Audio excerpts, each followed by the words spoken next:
এখানে সবচেয়ে বড় যে বিষয়গুলি যে এনসিপির যে ঘটনাটা এটা ঘটবে বাংলাদেশের সবাই জানে। আর এরা প্রেশার গ্রুপ হিসেবে রাষ্ট্রের ভিতর ভালো কাজের জন্য যদি থাকতো, ইতিবাচক বন্দোবস্তের জন্য প্রেশার গ্রুপ হওয়াটাই ছিল সবচেয়ে উল্লেখযোগ্য। কিন্তু এদের এদের যে ব্রেইন মেধা দিয়ে যারা চালাইছে তারা তো আসলে থার্ড প্ল্যাটফর্ম ছাড়া আন্দোলন সফল হওয়া যাবে না, এবং দেশপ্রেমিক সেনাবাহিনীর সমর্থন ইতিপূর্বে দেয় নাই।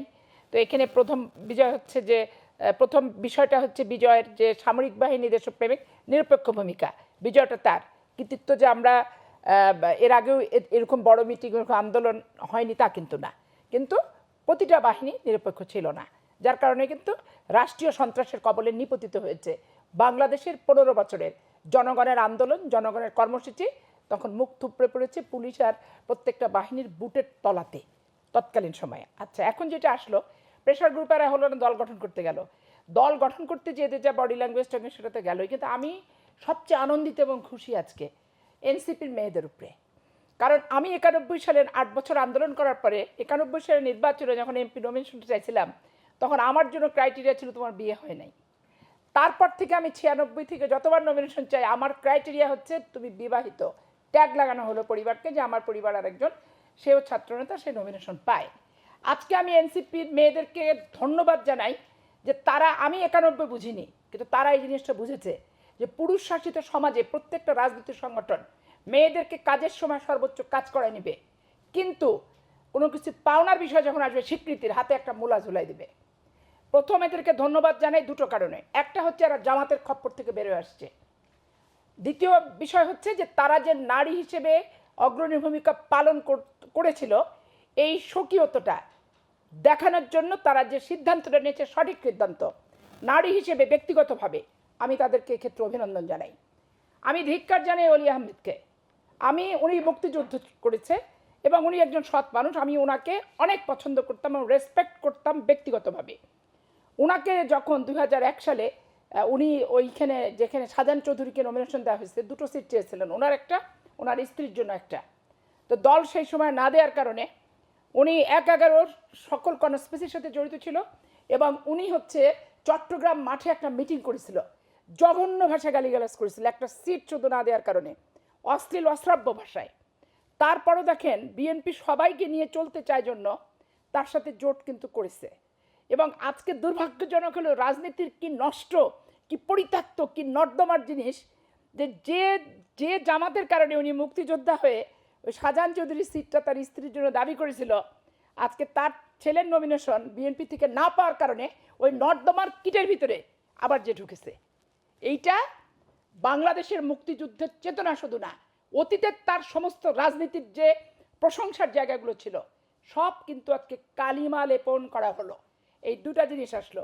থার্ড যে বিষয়টা, জামাত ইসলাম বাংলাদেশে নির্বাচন চায় না, কারণ এই সরকারের কর্তা ব্যক্তি থেকে শুরু করে সব হচ্ছে জামাতকে তেল মেরেছে, জামাতকে মোটিভেটেড করেছে, জামাতের পক্ষ অবলম্বন করেছে, প্রত্যেকটা জায়গাতে জামাত ইসলামের লোককে তারা বসিয়ে দিয়েছে। কিন্তু এই জায়গায় আমি একটু আপনার বিরোধিতা করতে চাই। জামাত তো গত তিন দিন আগে আবার অভিযোগ করেছে যে প্রশাসন একটি দলকে সবচেয়ে বেশি গুরুত্ব দিচ্ছে। জামাত এই যে কথাটা বলেছে, এই কথাটা বলার জন্য বলে, না বললে তো একবারে সরকার আর জামাত তো এক হয়ে যাচ্ছে না বিষয়টা। কিন্তু আমরা দেখলাম আপনাদের দলের ভারপ্রাপ্ত চেয়ারম্যান জনাব তারেক রহমানের যেদিন বাংলাদেশে ফিরলেন, রাষ্ট্র তো তাকে সর্বোচ্চ সিকিউরিটি দিয়েছে, রাষ্ট্র সিকিউরিটি দিয়েছে, আমরা তাকে কৃতজ্ঞতা প্রকাশ করছি তারেক সাহেব নিজেই। কিন্তু এখানে একটা জিনিস মনে রাখতে হবে, এই রাষ্ট্রপতি জিয়াউর রহমান ভারতীয় আধিপত্যবাদের বিরুদ্ধে লড়াই করতে যে শহীদ হয়েছে। জামাতের কেউ ভারতীয় আধিপত্যবাদের বিরুদ্ধে লড়াই করতে যে বাংলাদেশে শহীদের কোনো ইতিহাস আছে? শহীদের কোনো ইতিহাস নেই, প্রথমত। দ্বিতীয়ত, বেগম খালেদা জিয়াকে 1/11-তে সপরিবারে কারাবন্দী এবং বাধ্যতামূলক বিদেশে নির্বাসন, এইটা জামাত ইসলামের কোনো নেতা 2001 সালে তো আমাদের সাথে তারা মন্ত্রী ছিল দুটা, তারপরও তাদেরকে এরকম কোনো পরিস্থিতির কি সম্মুখীন হতে হয়েছে? হতে কিন্তু হয়নি। তাহলে 17 বছর পর যে আওয়ামী লীগ এবং ভারতীয় আধিপত্যবাদের বিরুদ্ধে লড়াই করতে যে জিয়া পরিবারকে এই খেসারতটা দিতে হয়েছে, শুধু জিয়া পরিবারের নিরাপত্তা না, বাংলাদেশের প্রত্যেকটি মানুষের নিরাপত্তার দায়িত্ব সরকারের। তো সেই ক্ষেত্রে তার রিস্ক যেহেতু বেশি, তারপরে তাদের ব্যাপারটা তারা বিভিন্ন চড়াই উত্তরায়ের মধ্যে কনস্পিরেসি আছে, যার কারণে সরকার যেটা করেছে সরকারের দায়িত্ব পালন করেছে।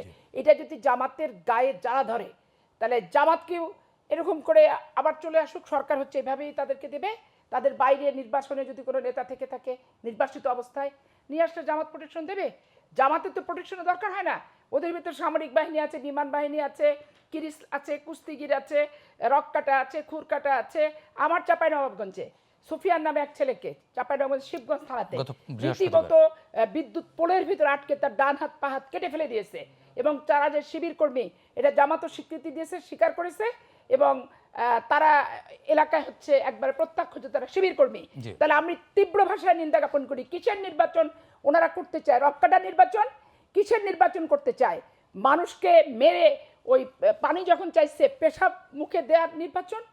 না, আজকে তারা তো নির্বাচন চাই বলেই তারা 300 আসনে প্রার্থী দিয়েছে না, এবং বড় একটি তারা জোটও নির্বাচিত করেছে। হতে চায়, সরকার গঠন করতে চায়। সেই ক্ষেত্রে বলছি যে কোন নির্বাচনের ভিত্তিতে তারা সরকার গঠনের স্বপ্ন দেখছে? এই একটা কেন, মানুষকে স্বপ্ন দেখা গলা কি দোষের? টিপে মেরে যখন পানি পানি করে চিৎকার দিচ্ছে চট্টগ্রাম কলেজে, তখন তাকে পেশাব দেওয়া হয়েছে। একজন ছেলের হাত কবজি পর্যন্ত কেটে ওই লাঠির ভিতরে ঢুকায় তাকে আনন্দ উল্লাস করেছে। রাজশাহী বিশ্ববিদ্যালয়ের নতুন তপন বিশ্বজিৎ, ডাক্তার জামিল এবং আমার ছাত্র দলের জাসাসের ছেলে আমানকে হত্যা করেছে। ফরহাদ নামে এক ছেলের হাত কেটে কবজি পর্যন্ত ফেলে দিয়েছে। 86টা ইতিহাস আছে যে রাজশাহী বিশ্ববিদ্যালয়, চট্টগ্রাম বিশ্ববিদ্যালয়, চট্টগ্রাম কলেজ এবং বিএল কলেজে 86টা হত্যাকাণ্ড এই ইসলামী ছাত্র শিবির করেছে। জি। এগুলো কি ইতিহাস থেকে মুছে যাবে? যারা রক্কাটা নয়? ইতিহাস কি মুছে যাবে? যারা গলা কাটা নয়? ইতিহাস কি মুছে যাবে? যারা বাংলাদেশের প্রত্যেকটি শিক্ষা প্রতিষ্ঠান সন্ত্রাস করেনি? কখনো মুছবে না। অভিযোগ তো তারাও আপনাদের বিরুদ্ধে কম আমাদের করে না। একটা জায়গা বলতে পারবে না যে ছাত্রদল ছাত্র শিবিরের কোনো ছেলেকে হত্যা করছে। একটা দেখা, জি, আপা আপনাকে একটা দেখা কেমন? না, সেটি মাহবুব কামাল ভাইয়ের কাছ থেকে একটু শুনে আসি। কামাল ভাই, পাপি আপা তো একতরফা ভাবে জামাতের সকল অভিযোগ করলেন। না, পাপি আপা খেপে গেছে, এক্সাইটেড হয়ে গেছে। যাই হোক, না আমি এনসিপি সম্পর্কে আর দু একটু, আপনি যেটা বললেন না ওলিয়া, আপনি কিন্তু মেজর আখতারুজ্জামানের কথা বললেন না। সেটা বলা বলবো, ওটা বলা উচিত ছিল।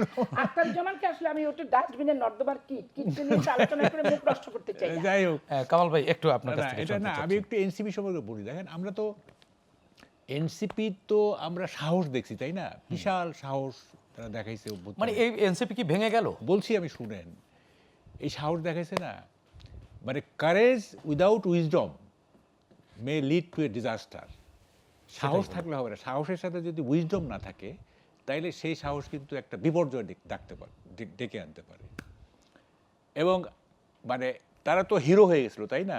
হিরো সম্পর্কে একটা কথা আছে, সেটা হচ্ছে a hero, a true hero is not judged by the amount of his physical strength rather than আপনার strength of heart. Physical strength দিয়ে কিন্তু হিরো হয় না। হিরো হয় যার হার্টের স্ট্রেংথ আছে, যার হৃদয়ের স্ট্রেংথ আছে। ফিজিক্যাল স্ট্রেংথের কোনো ব্যাপার না। মনোবল। হ্যাঁ, তো ব্যাপার হলো যে আমরা তো পেশির শক্তি দেখছি, আমরা কিন্তু হৃদয়ের শক্তি দেখি নাই।